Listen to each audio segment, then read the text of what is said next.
আসসালামাইকুম ভিউয়ার্স, আজকে রান্না করেছি এই যে হচ্ছে টমেটো দিয়ে মটরশুঁটি দিয়ে শিং মাছ রান্না করেছি, বড় বড় দেশি শিং মাছ। তারপর মাছ ভাজা, আর এটা হচ্ছে গাজরের জুস। এখানে আছে ফুলকপি, ক্যাপসিকাম, তারপর হচ্ছে ব্রোকলি দিয়ে চিংড়ি দিয়ে,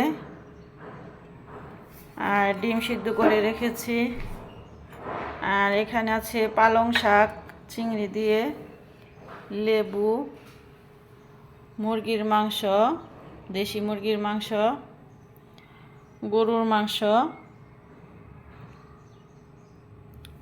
আর এই হচ্ছে বড়ই। তো আজকে সকালে এগুলো হচ্ছে আমাদের খাবার।